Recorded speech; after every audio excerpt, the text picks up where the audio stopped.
يؤمنون بما انزل اليك. سلورم صفت متقی چاته وي والذین اغا کسان یؤمنون چې ایمان راوړي بما پا کتاب باندې انزل الیک چې نازل شوی دی تا نازل کړی شوی دی. دینه کوم کتاب مراد قرآن ته مراد دی. قرآن بما انزل الیک کتاب چې نازل شوی دی تا نو مسلمان باغی متقی دی. دویم وما پنځم صفت دار وما پا کتابونو باندې به ایمان راوړي انزل من قبل کا چې نازل کړی شوی دی ستانه مخکې تورات دی انجیل دی زبور دی او صحیفه دی په دې کتابونو باندې به هم سړی ایمان راوړي چې دا د الله تر طرف نه دی. خدا مسله یاد کا په دې ما انزل الیک باندې با یعنی په قران باندې به تفصیلی ایمان راوړي. تفصیلی ایمان دا چې د قران به د الف نه د یا پر ټول منو دې ټول حکمونه به نافذو او ټول واجب دي ټول فرض دي او کوم چې سابقه کتابونه دي دغه کتابونه باندې موږ اجمالی ایمان راوړو.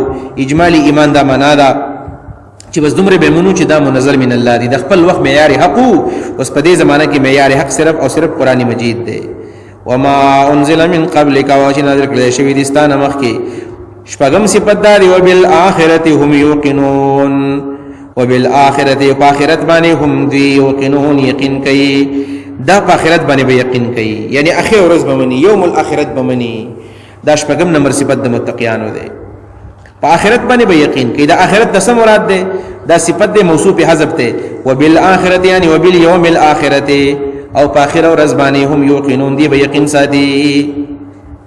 غلام احمد قادیانی چې په پاکستان کې هغه د نبوت دعوه کړې و او د پاکستان په آئین کې د 1974 په آئین کې 74 کې چې کوم بل پاس شوی دی د قادیانانو خلاف چې دا کافر دی غیر مسلم اقلیت دی هغه به دا خبره کوله چې دلته دی وبالآخرة معنا وبالنبوة الآخرة هغه دا ټکی راځتوبه وبالنبوة الآخرة او په آخري نبوت باندې هم یوقنون دی به یقین ساتي. نو خپل نبوت به ثابته و مونږ یو آخرت دی او بالنبوة الآخرة ته نه دی مراد. ولی ځکه چې نبی علیہ الصلوۃ والسلام خاتم النبیین دی. رسول الله صلی الله علیه وسلم نو رسول بل پیغمبر نشرات لري دنیا ته. په بخاری شریف کې یو حدیث مبارک دی د حضرت ابو هريره رضی الله عنه چې نبی علیہ السلام فرمایي ز خاتم النبیین یم زره پیغمبرانو مهر یم زمانه بعد بل پیغمبر من راځي او بیاوی زما مثال او د مخکې پیغمبرانو مثال د سره لکه یو عمارت دی یو دیوال دی ډیر زیات مزیدار جوړ شوی دی.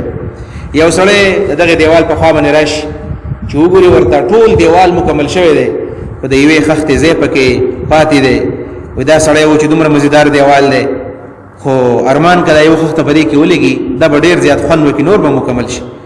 نبی علیہ السلام هغه خښته زېما انا خاتم النبیین لا نبی بعدی ز خاتم النبیین ما او زمانه بعد بل پیغمبر من راضی. نو د نبی علیہ السلام نه بعد بل پیغمبر ناراضی. غلام احمد قادیانی ملعون دا کافرو د نبوت دعوی کړي وا او ابو بکر صدیق رضی الله عنه د خلکو خلاف jihad کړي او چا چې د نبی علیہ السلام نه رستو د نبوت دعوا کړي دا او بل اخرت او په اخر ورځ باندې په یوم اخرت باندې هم یوقنون هم دی یقین کوي. یقین څه ته ویل کېږي؟ یقین نو پښتو کې یقین استعمالو. یقین العلم الذي لا شك فيه اغه علم ته چې شک پکې نه اغه علم چې شک پکې نه دیتی یقین ویل کېږي. موږ 2 2 4 ہوتے ہیں دا 2 2 سلوري دا یقیني خبره ده درس علم ده پرې کې شک نشته. څنګه نو یو دوا دا 2 شو یو دوا دا 2 شو سلور شو دا یقین شو. یقین درې مرتبه دي. یو ته ویل کېږي علم الیقین دی یو شی ادراک ته حاصل شي لکه سړی وایي چې حرم شریف په مکه معظمه کې دا علم الیقین دی. قران کې دی ویل حدیث کې دی ویل چا درته ویل. دویم دی عین الیقین. عین الیقین دی ته چې پسترګو باندې ویني سړی مکه کې روان دی وګوري ورته چې هغه حرم دی او دا کعبه ده دا عین الیقین شو. او دریم نمبر ته حق الیقین وایي. حق الیقین هغه ته و چې دا علم او دا عین دواړه به راجم شي. اول ته علم حاصلو بیا دې پسترګو باندې ولیدو لارې ورلو حرم نګیر چا پیره تاو شولې د کعبه نه دا وس حق الیقین شو. نو هم یقینون دی یقین کوي. دا شپږ صفاتو د متقینانو رالل نو کله چې دا شپږ وړ صفات برابر شون الله وی اولئک علی هدى من ربهم واولئک هم المفلحون.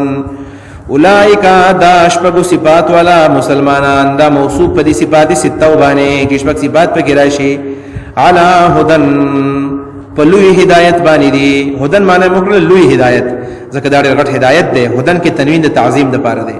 الا هدن په لوی هدایت باندې دي من ربهم در رب طرفا واولئک دا کسان هم المفلحون دی کامیاب دي یا هم المفلحون دی ځان کامیابون کی دي.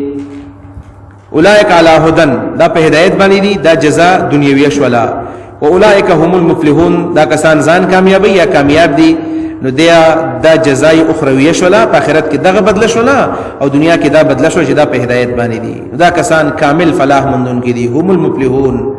واولئک هم المفلحون معنی موکړه دا کسان کامل فلاح مندون کې دي. کامل فلاح معنی موږ ولیکو. کامل فنا معنی ځکه کو چې باندې هم حاصلېږي. من قال لا اله الا الله دخل الجنه چا چې لا اله الا الله ول جنت ته داخليږي. نو الله تعالی فرمایي فمن زحزح عن النار وادخل الجنه فقد فاز. جهنم نه بچ کړل شو جنت ته داخل کړل شو دام کامیاب دی. او دا المفلحون بدا معنا کو چې په کامل فلا سره کامل فلا دا چې د ایمان سره سره نیک اعمال مرال د تقوا صفاتونه په کې جمع شول بیا فلاح کامل ده. وس په جنت ته اول نمبر ور داخل شي مخکې به جهنم ته تنزي دای معنا شولا. اولئک هم المفلحون دا کسان کامیاب دي. فلاح کامیابی ته ویل کیږي. او د فلاح اسباب دي چې په هغه اسباب باندې سړی کامیابیږي چې هغه د قران نه ثابت دي. کم اسباب دي؟ اسباب الفلاح. یو په توبه باندې سړی کامیابیږي د الله تر طرف نه. الله وی قران کې څوک چې توبه وباسي دا به کامیابیږي. توبه بار بار استل پکار دي. لکه سورۃ نور آیت نمبر 31 کې ورش وتوبوا الى الله جميعا ايها المؤمنون لعلكم تفلحون. توبوا الى الله جميعا طول الله تتوبوا باسي ايها المؤمنون اي مسلمانانو لعلكم تفلحون چې کامیاب شئ. نو کامیابی په توبه کې رااله. دویم په تقوا کې هم کامیابی ده. د الله نه یریږي نو کامیاب به. سورۃ بقره آیت نمبر 189 کې ورش واتقوا الله لعلكم تفلحون. د الله نه ویریږي دې لپاره چې کامیاب شئ. بقره آیت نمبر 189 تقوا. دریم نمبر د خپل ځان تزکیه کول د ځان صفائی کول. ټیم په ټیم د ځان جایزه لې چې زه صفایم که صفانه ما د الله نه ریګم کنه ریګم. نو په دې باندې هم کامیابی د الله طرف ناراضي. لکه هغه دا چې الله تعالی فرمایي سورۃ شمس و ضحاها کې قد افلح من زکاها. یقینا کامیاب دی هغه سړی زکاها چې خپل ځان پاک کو د خپل ځان تزکیه وکړه. وقد خاب من دساها. یقینا ناکام دی نه مراد دی هغه سړی دساها چې خپل نفس په خاور کې ورننه باسو. تزکیه باندې کامیابی حاصلېږي. هغه سړی به کامیابی چې ټیم په ټیم د ځان تزکیه کوي. سوچ کوي چې ما ګناهونه څومره وکړل او ما نیک اعمال څومره وکړل. څلورم نمبر په صحیح ایمان باندې چې کله ایمان صحیح ایمان سره راوړي یعنی تصدیق هم پکې وي او اخلاص هم پکې وي دې ایمان باندې هم کامیابی ده. لکه سورۃ المؤمنون کې وراشي آیت نمبر 1 قد افلح المؤمنون. یقینا کامیاب دي کامل مسلمانان. وګوره په ایمان باندې فلاح ولا. او دې سره سره په دې سورۃ اعراف آیت نمبر 157 کې وراشي چې د پیغمبر علیه الصلاۃ والسلام په اتباع کې کامیابی ده. څوک د پیغمبر خدا اتباع وکي په پیغمبر پسې کله لاړ شي دا به هم کامیابیږي. الله فرمایي فالذین آمنوا به. هغه کسانو چې پیغمبر باندې ایمان راوړو وعزروه د پیغمبر تایید وکړو ونصروه د پیغمبر امداد وکړو واتبعوا النور الذي انزل معه او دا هغه نور تابعداري پر سنادل شوی دی. اولئک هم المفلحون. دا کسان کامیاب دي.